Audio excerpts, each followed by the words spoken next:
On today's show, we're talking about how you can manage your clients' relationships so you can take a well-earned break this summer.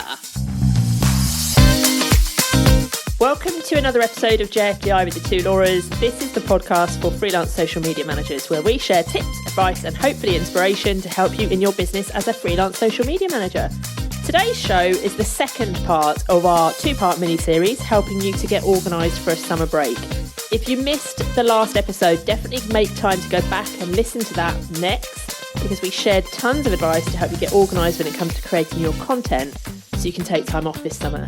And on today's episode, we're talking about those client relationships and having the conversations you need to have so you can take that time off without them messaging you while you're sitting on a sun lounger drinking a daiquiri. Pina colada. After this episode, you're probably going to have tons of questions and we'd love to help answer those for you. After all, there's only so much we can cover on a podcast. So we'd love to invite you to come and hang out with us in our free Facebook community. It's called the Social Media Managers Hub and it's where all of our podcast listeners hang out. To join the group, all you need to do is search the Social Media Managers Hub on Facebook or go to thesocialmediamanagershub.com. Pop your email address in to request to join and we'll let you in as soon as we can to continue chatting about everything that we dive into today. Okay, so let's get started. Okay, so we're talking about those relationships with clients and conversations, awkward probably conversations that we need to have.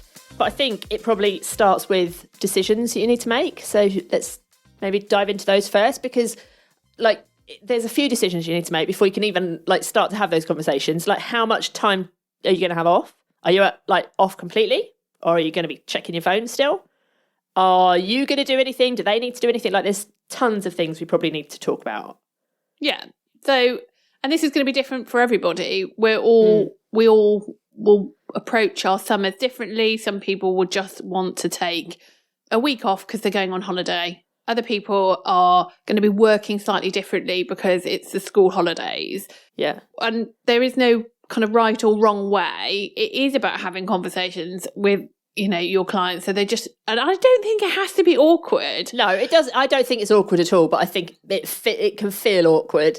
And I think that awkwardness comes from not being prepared, not having made these decisions. Probably, yeah. So I, for example, will go on holiday, as in I will get on a plane and I will go on holiday. And in that time, I will be doing, hopefully, jack shit on any of my clients' accounts. But also I will work very differently through the summer holidays when I've got my children at home. So I might be more likely to work on an evening or there'll only be set days that I'll be, hopefully, fingers crossed, child free. And I will make that plan now. I will sit down with my husband and I will say, when are you taking annual leave so you can look after your children so I can take some work days?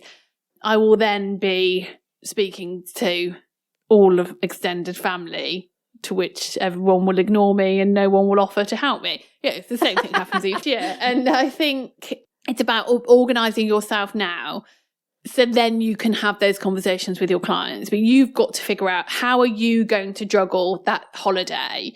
And there are loads of different ways to do it. Like the Sarah Richards, one of our members, I can't remember the details exactly, but I know in years gone by, she's only worked with clients essentially September to July. They don't want her in the summer. She doesn't want them in the summer. And that's how she's worked her business. And that's great. It's a bit like if you work and you get turn time only jobs.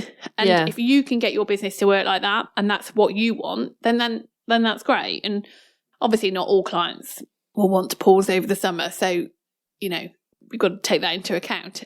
You might not be going away, but you might only be working evenings because you've got no childcare.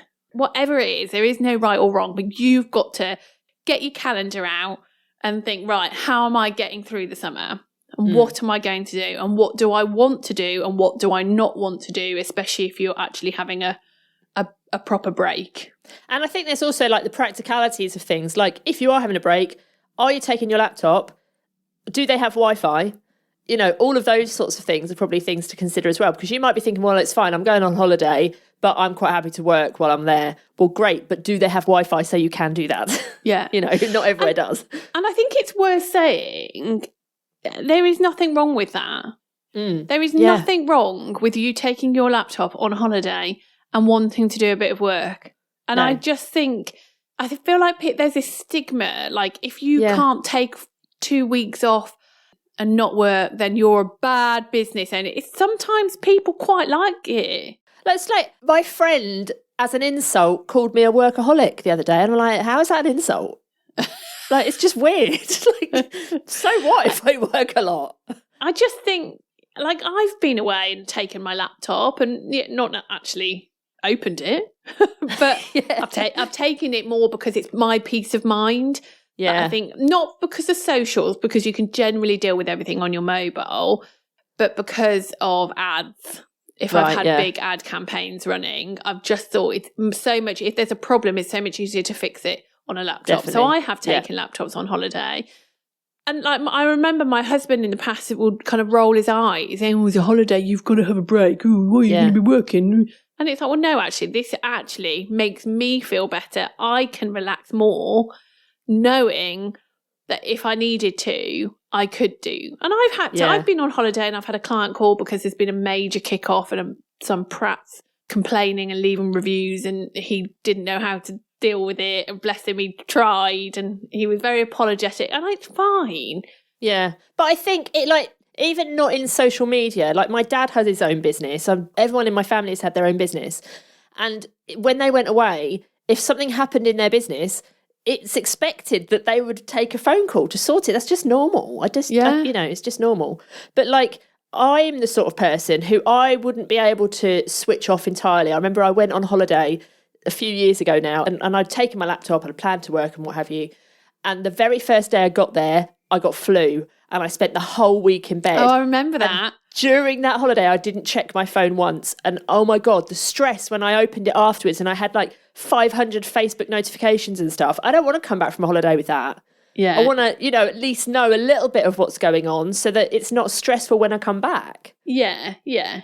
And I think you have to be realistic, don't you? At the end of the day, you're a business owner.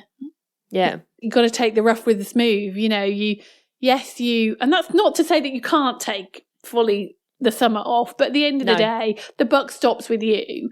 Yeah. And this is the difference with employment is that you take annual leave, and in theory, no one should be contacting you, and you're very protected in this employee annual leave bubble.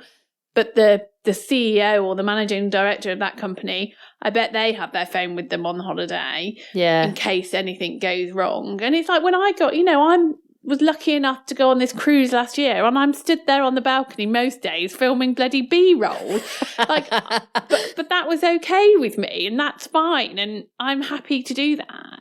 So we've all got our own boundaries and we'll all have our own limitations. And there is, my point being is there's nothing wrong with whatever decision you choose to make. And don't let anybody make you feel, if you want to take 2 weeks fully off, fine. If you want to take 6 weeks off because you're backpacking around Peru, fine. If you want to take your laptop and do a little bit of work every morning, fine. There is nothing wrong with any of those. You've just got to decide what you're going to do, what your limitations are, and therefore, how are you going to handle that with a client? What resources do you need to put in place? Are you going to ask them to keep an eye on the engagement or the complaints or what have you? Do they know how to do that? Maybe you need to create like a bit of a crib sheet. Maybe they don't even know how to log in. It's those kind of things where you can start to think, once you've made your decisions on how you want to handle your summer, you can then start to create a plan. Yeah, definitely. And it might be that they don't know how to log in and you need to create them some sort of tutorials. They don't want to do the engagement, but equally you don't. So maybe you need to bring someone in who can help you. There's all of those sorts of things to kind of have a little think about. And then in terms of like the conversations, like I said earlier, like this can feel awkward and it feels awkward if you feel guilt, but you need to remember that you are entitled to a break. Every single person who has a job has paid holiday. They are entitled to those breaks and they're entitled not to get hassled by their employer. And this is slightly different. Like we said, the buck stops with you. But you are entitled to set those boundaries with a client to remove the possibility of them, hassling you about little things. Yes, they may well contact you because something massively has gone wrong. Their ad account's been hacked, for example. Or they've just forgotten. Yeah, or they've forgotten. But it's on you to set those boundaries and have those conversations. And they don't have to be awkward because they won't be shocked that you're going on holiday. They're probably having a holiday too. And if they're not, they've had one in the past. Their staff will be having holidays if they've got holidays. If they've got children, they won't be shocked that summer holidays, you've got to look after your kids. That none of this is new information. So it won't be a shock to any of them. And you just have to have these conversations and just be really honest with them and tell them what's happening when. And you don't have to justify yourself. No. You don't have to say to them, I've had a really, really tough year, so I really need to go and lay on a sun lounger. It doesn't matter. You just say, I'm going on holiday. Yeah. Bye. I'll be gone on these dates. This is what's going to happen while I'm away. Yeah. That's it. You tell them. You're not asking. No, you're not asking permission. Yeah. You're not requesting annual leave. You're not an employee. And this is the benefit that you can go on holiday whenever you goddamn want. You're just telling your client, I am going on holiday on these days. And I've been away in the past. I've been on weekends away. I think I've even done a week. I've not even told my client. They don't need to know. No. Because I've gone with knowing that I might do a little bit of work. Yeah. And that's fine. Whereas my summer holiday is the one where I do try to be a bit more hands off. So you don't even have to tell them if you're just having a weekend away. If they wouldn't normally speak to you on a weekend, then why do they need to know? If you wouldn't normally speak to them during the time that you're away, they don't need to know. Yeah. It's I wouldn't tell my clients, just to let you know, I'm going to Drayton Manor Park today. I'm going to the zoo. If they happen to ring and I choose to answer when I'm in the queue to the corkscrew, then fine. But you don't have to, you're not a 24/7 service, so you don't need to be telling, they don't need your access to your diary, I think is what I'm trying to say. Yeah, I definitely agree. But if you do want to tell them, and this is something that you're going to do with clients, and you do want people to know when you're going to go away, then obviously make those decisions and start having those conversations as early as you possibly can. And then you can just do really subtle things to try and remind them of these things. We've seen people have a PS in their email signature, which works really well. PS, I'm not going to be around for blah, blah, blah to blah, blah, blah dates. This is what's going to happen, or this is what I need in advance, or, in the meantime, this is how you can help yourself type thing. There's lots of different ways that you can kind of inform people in advance if you need to. You may not need to. So obviously that will be different for everybody. And if you are going to be talking to your clients about this, they will have questions. They need to know what's going to happen when you're not around. Who's going to handle the account? Is there still going to be content going out? What's going to happen if someone comments and has a question? All of those things, you need to have a plan in place that you can present to them and have conversations with them. Is there someone in your team who can do this? Or do you want me to find someone else in my team who can do this? All of those things probably need a conversation. Yeah, and there are a variety of options, aren't there? And it will depend on the client's kind of setup. But it could be your client is a one-man band and you can just say to them, would you mind just monitoring the engagement? Because, really that's because you can schedule all the content. It could be people, or maybe you've built a bit of a team where people can do that on your behalf for you. Yeah. And obviously you should tell your client that someone else has access to their account. That doesn't need to be a secret, which I seem to have seen people weird do all the time. I would just say to my client, I'm going on holiday. If you don't have anyone in the business who can adequately respond to comments, then I can find someone. Here's whoever. So just be really open and honest. Or if they've got team members, do they know how to do it? Have they got admin access? You want to be having those kind of conversations, and don't be ashamed or embarrassed about saying, I need someone else to do this for a couple of weeks because I'm going to sit on a beach. Yeah, definitely. So it's just all those conversations, isn't it? And I know that somebody probably will have had this conversation as well in the past of clients expecting you to reduce your fee because how dare you have 2 weeks off? That means I'm only going to pay for 2 weeks. No, that's not how these things work. Yeah. Look, I've never had that, but I know people have had that. I personally would just say no. Yeah, totally. Because the content will still be going out. Yeah. The whole strategy is still in place. You still spent the same amount of time sorting out the content. And, you know, like either you or somebody in the business or, you know, someone in your business is still dealing with all of the like little things that need to be done. When you come back from your break, you're still going to be reporting. All of those other things are still happening. The only thing that isn't happening possibly is that you are not checking in on the account during that time that you're having a break, or you're working different hours. Yeah. And they're not paying you for your output and per hour, the hours you're working. They're paying you for everything that you're doing to help them to meet their objective. And if they want to reduce what they're paying, they lose their space. You replace them. Yeah. You know, because why should your income suffer because they've made that decision that they don't want to pay? That's not how it works. No. That's not how it would work with their staff. They're still having to pay their staff, and their staff are going on holiday. Yeah, it's just a very strange mindset that I think some businesses have. But yeah, say no. I think a lot of it is down to your relationship with your clients. Like, I've worked with my clients for a long time now. They trust me. They wouldn't begrudge me having a couple of weeks off, and they would probably be like, no, absolutely, you go, have a lovely time. We'll be fine, which is great. If I'd have taken on a client in May and I was going away in July, you're not going to have built up much of a relationship, to be fair. And although you still have the right to say, no, I'm not invoicing you less, I can understand why that conversation could be more difficult. And I can understand it from the perspective of the business owner as well. And I think ultimately there is no right or wrong. I would say no, and I would not reduce my invoice. I would say no too. But if it means that you are going to go on holiday feeling guilty, feeling like you're going to have to do stuff that you didn't want to be doing, as in like having to log on and engage and work because you didn't want to reduce your fee, and you feel guilty for that, and you know that you're not going to relax and switch off, then knock them a couple of £100 off the bill, if that's what, maybe not that much. Like, but I'll give you £20 cash back. Just do whatever you think. Here's a Deliveroo voucher. Treat yourself to a takeaway.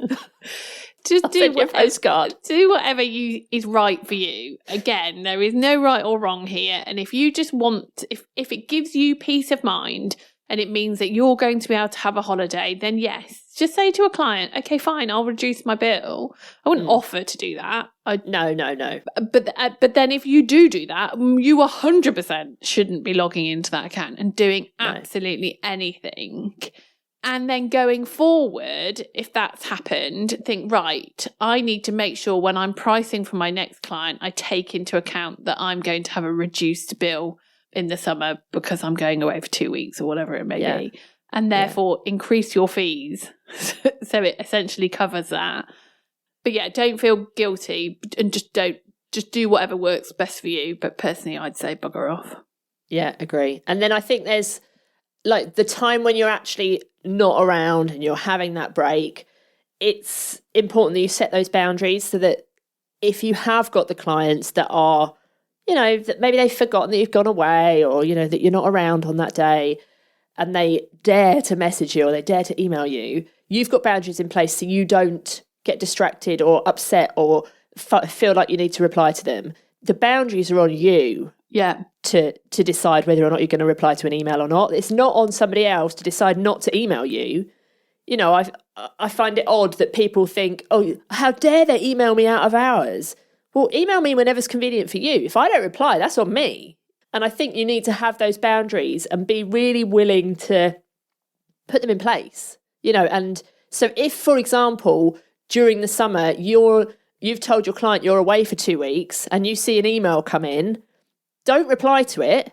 Yeah. If it's on your mind, you can write the reply, but schedule it to be sent when you come back. And then it's off your mind, it's done. But don't send it whilst you're not actually meant to be working, because then that means to them, oh, she's around, I'll send her another reply now. It makes a mockery of the boundaries that you've tried to set. It just wipes them all out. Yeah, Totally. Yeah, 100%. Like the chances are I will 100% hear from my client while I'm on holiday. Like whether I choose to reply or not is a whole different, and that's not because he's gone, oh, she's on holiday, I'm going to email. It's because he'll have forgotten. Yeah. Or he'll have done something. And we can't be expected to remember everyone else's timescales. No. And he'll get my out of office and then he will go, oh, whoops. But he wouldn't expect to reply unless I choose to reply to him. But as you say, I would schedule that response. I wouldn't, there'd be no way that I would be toing and froing, because that would have been the boundary and that I would have set that expectation with him. If I hadn't and I'd just buggered off on holiday and he hadn't got a clue, then, well, that's my fault. I've not set those boundaries. So it's really important you are really clear on what you want to happen and what your expectations are. And it might clash. They might not like it, but that's down to you to have that conversation and find a way to make it work. Yeah, and I think it'll be the small minority that don't like it or have a problem with it, because I think vast majority of humans are good humans who understand that people need a break. Well, the people who don't, people who are probably jealous is generally how it goes, because they're not going on holiday or... Yeah, the people who don't are probably not great clients and should probably get rid of them anyway. But yeah, that's a whole other story. And I think there's just one other thing that you really need to make sure you know what's going to happen when you're away and that there's a plan in place.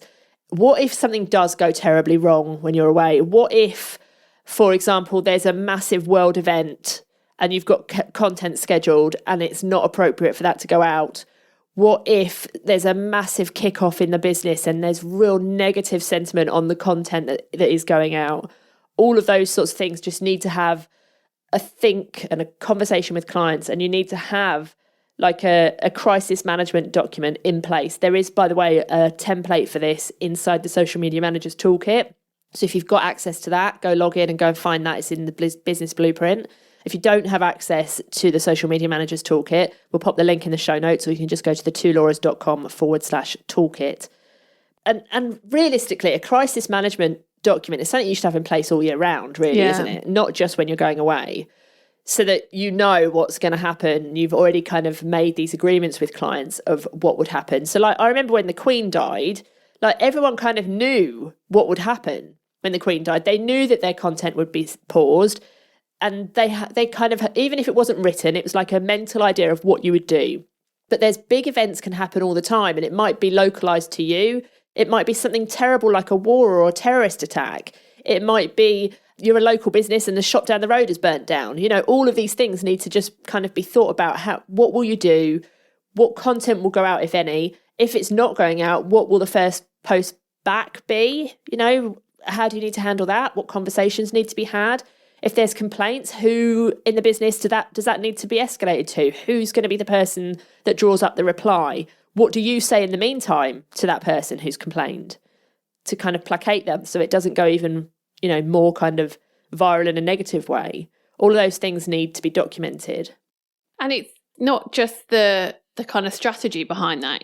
It can, especially if you're on holiday, you know, walking around Borneo, it's literally what buttons need to be pressed. Like sometimes we've got clients who are very savvy. They know how the platforms work. They know how to get into Ads Manager, for example, or they know how to get into a scheduler and pause it, or they could figure it out. Like others will not have a clue. And so having a document that literally says, if you need, this is the scheduler we use, this is how you log in, this is the password, this is, you know, this is the pause button, or when someone leaves a negative review on your Facebook page, this is where you can go and find them. This is how you can reply to them. This, you know, it's those things that we all take for granted. And if we haven't given them the knowledge on how to deal with them, and you're saying, I'm off on holiday, if anything goes wrong, here's your crisis management document, but you've admitted that bit, and then you bugger off, of course they're going to ring you and say, you know, the Queen's dead, how do I turn things off? Or I mean, it would be pretty impressive if she died twice. No, but I didn't want to say the King's dead, because then I suddenly thought, what? I shouldn't. I shouldn't say that, should I? Anyway, and how do I deal with the complaint? That they're gonna ring you. Of course they are, because they'll have their knickers in a twist because you've not helped them to understand that. So a crisis management document is essential really all year round, but particularly if you're off on holiday. Yeah, I would agree. So hopefully all of that has kind of helped you think about all those conversations you've got to have. Don't forget, if you missed last week's episode, go and dive into that next. In that episode, we were helping you to get organised in terms of your content. So you can get all of your content ready to cover that summer break, both content for yourself and content for your clients. So go and dive into that next. We would love to hear from you. If you're enjoying the podcast, let us know. Take 2 minutes to rate and review the show wherever it is that you're listening. We would be so, so grateful, because those reviews really help us. They signal to the podcast platforms that people are listening to the show and that they're enjoying them, which means that we can then reach more social media managers. And we're always grateful when you do take a second to do that. So yeah, thank you in advance if you are going to do that. Very helpful person. And we will be back same time next week with more tips, more advice to help you in your social media business. We'll see you then. Ta-ra! Ta-ra!